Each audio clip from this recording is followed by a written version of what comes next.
everyone, and welcome to Daily Newspaper Analysis, which is brought to you by LawSeco. So today we have three articles for our discussion. The first one is from The Hindu, which is titled as Curing Road Accidents Through Altruism. So this article basically talks about the increasing problem of road accidents, as India is one of the top three nations when it comes to the road accidents. So how can we cure this problem with altruism? What basically is altruism will be discussed here. The second article is again from The Hindu, which is titled as Warning Importance of the WTO. This article talks about the decreasing existence, or basically the decreasing importance of WTO, what are the causes and how can we actually improve the situation.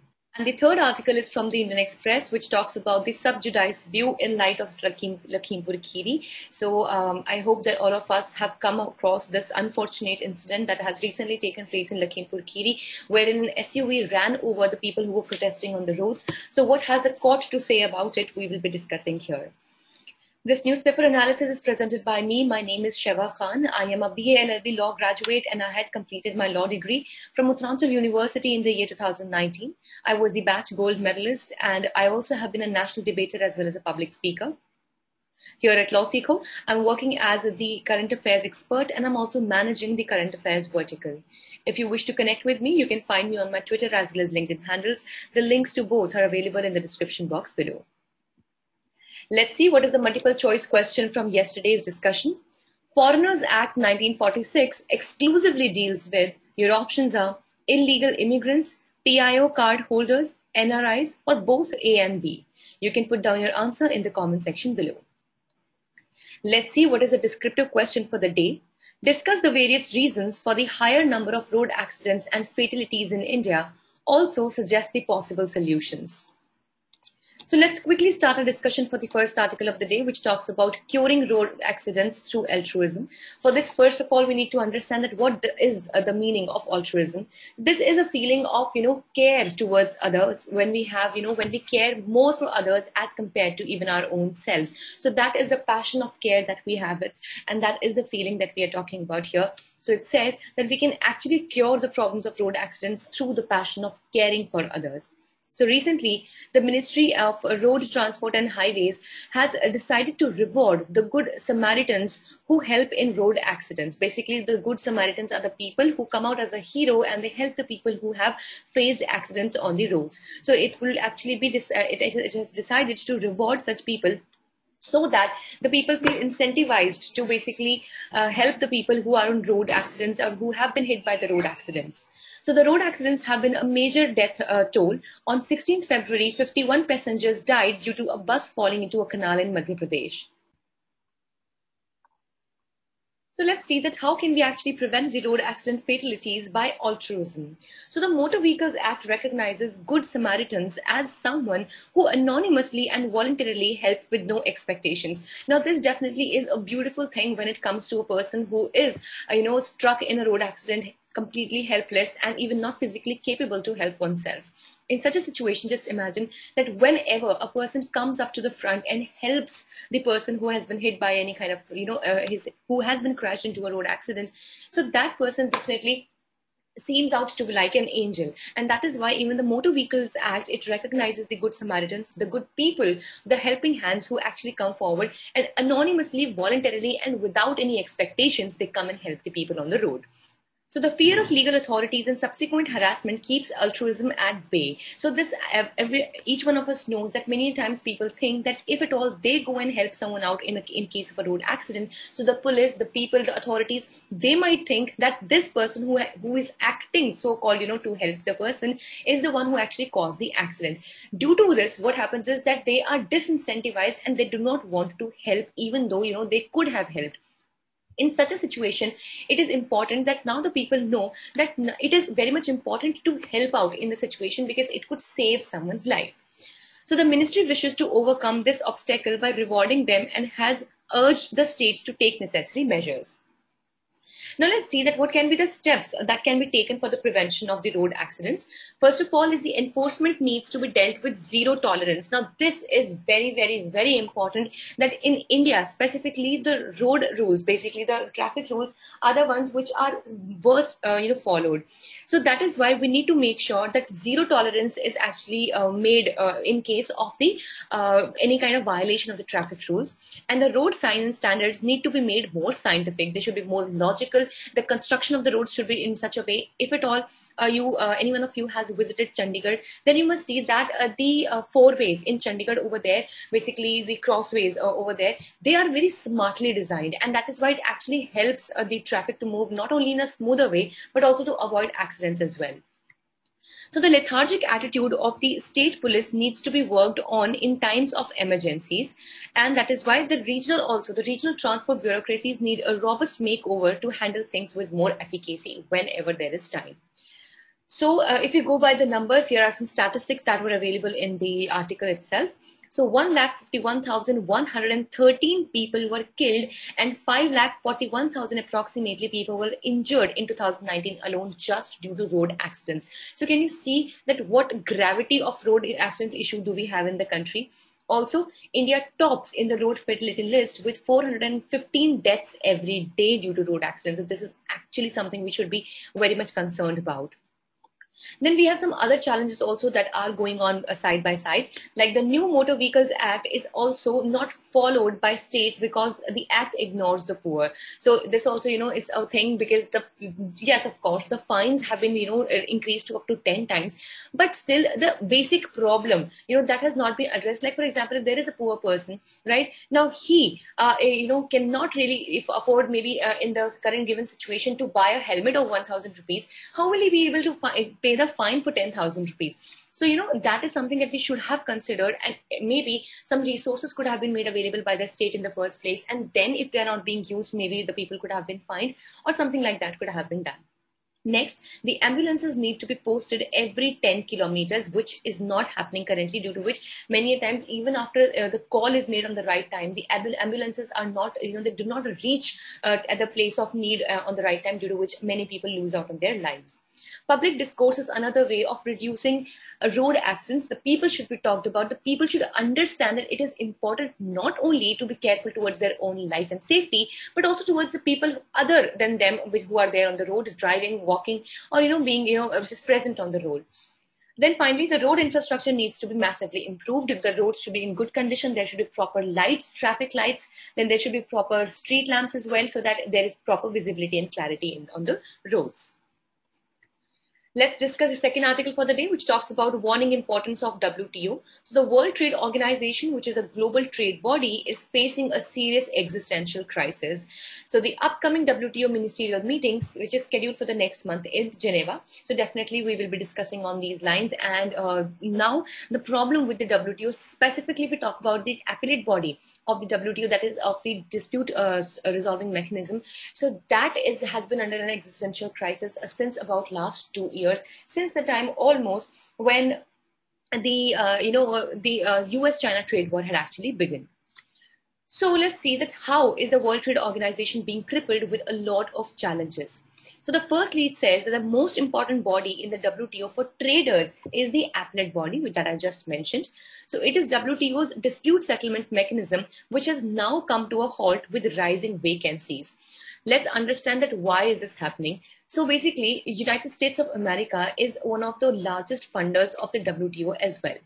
Now, not unless the WTO has funds, it would not be able to fill the vacancies in its dispute settlement mechanism in the appellate board.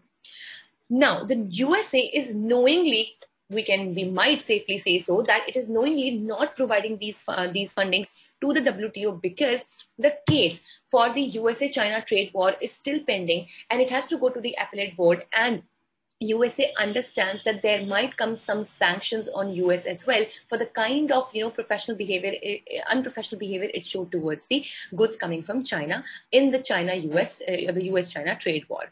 So definitely US is very safely dodging this entire situation completely by not even providing the fundings, and thus these vacancies have become so lethargic. So the America basically vetoes any motion regarding putting it back in place or bringing a substitute in its place. So as we know, now we know the reason why. So no solution has been found for public stock holding for food security purposes and the subsequent reaching of the minimum, the MSP cap by countries like India. So the WTO also, like in countries, the members are still disagreeing to waive the TRIPS agreement for COVID-related medical equipments. The marine overexploitation due to irrational subsidies needs to be checked immediately without harming the marginal fishermen as well. And the gridlock at WTO gave rise to plurilateral trade agreements, like multiple bilateral agreements, not only segments trade but makes WTO obsolete. So we can see there are a lot of issues going on wherein we can see that the WTO has not been able to function very efficiently. Now in this situation, the biggest one, as we just discussed, was of the dispute settlement mechanism and the vacancies that are there in the appellate body. Let's see what is the future ahead when we talk about the WTO. So the Prime Minister of India pleaded for a more rule-based global order, wherein for the trade at the international level, more rules and better rules can not only be formulated, but also be followed in the real sense. Secondly, institutional multilateralism is the ideal antidote to economic nationalism and unilateralism. So basically it says that an institution, just like if we talk about the WTO, it should be able to work in multiple directions so that we can have economic nationalism as well, and we can have unilateralism in the right place and in the right manner as well. So basically, we should not be, saying that one body maybe of the WTO or one organ is working efficiently and other organs are not working efficiently, just like we can take example of the United Nations as well. So just imagine that the General Assembly is working properly, but the Security Council is not. That definitely will, not give out a very much desired result. So that should not be the case even for WTO as well. So for countries like India, WTO is the only and the ideal place to push for inclusive global trading reforms, wherein India also, can bargain at the international level, where India can ask for better deals at the global level, and also it can ask for the global order in the terms of trade to be more inclusive of developing countries like our own. And fourthly, removal of WTO would mean the extinction of multilateralism, and definitely the newer nations, the smaller nations or economically growing nations, like for example, even if we take example for India, they might not get an equal opportunity in the global order, and the stronger nations, maybe just like Japan, US, China, they would take the lead and they would definitely overpower all or shadow the other nations in the world. So that is why the presence of WTO is very much desired. Now, finally, let's discuss the last article for the day, which talks about the sub judice view in light of the Lakhimpur Kheri. Now, as we know that very recently and unfortunately, 8 farmers were murdered in broad daylight as an SUV ran over in Lakhimpur Kheri. So basically, they were protesting on the roads, and an SUV, it ran over the farmers who were protesting. So the video also has gone very much viral, and I know it's very unfortunate, but I think most of you would have already come across through this video. So the Supreme Court has taken the suo motu cognizance of the matter, which means the Supreme Court has itself taken the cognizance of the entire matter. And the Supreme Court observed that the farmers have no right to protest further as the matter is sub judice. Now, when we talk about the matter being sub judice, we've already studied into our law schools that it means that the matter is still under the consideration of the court. And the Supreme Court has said that since the matter was already under consideration, it was under hearing, so the farmers did not have any right to protest. Now, legally, if we speak of this, this is absolutely a correct contention. But do you think that even if they are, does it give the right to any other person to ramp over these people, or to just, run over his or her car over the persons who are protesting or something like that? Absolutely not. So if there is one thing that is wrong happening, you cannot overpower it by doing something else that is wrong. So both will remain wrong in their own ways. And definitely one person doing wrong will not give right to another person to commit wrong to this person one. So that is why let's see that what is the legal viewpoint and the citizen rights. So although the right to protest is not a standalone right, please understand that it is not a right that is absolute in terms. The spirit of this is enshrined in Article 19(1)(a) of the Indian Constitution, wherein we talk about the freedom of speech and expression. And it has been many a time said that striking basically or protesting also is a kind of, basically a kind of a way of expressing oneself. So though it is not, outrightly a standalone right, but yes, of course, the spirit or the idea of, protesting is enshrined somewhat under Article 19(1)(a).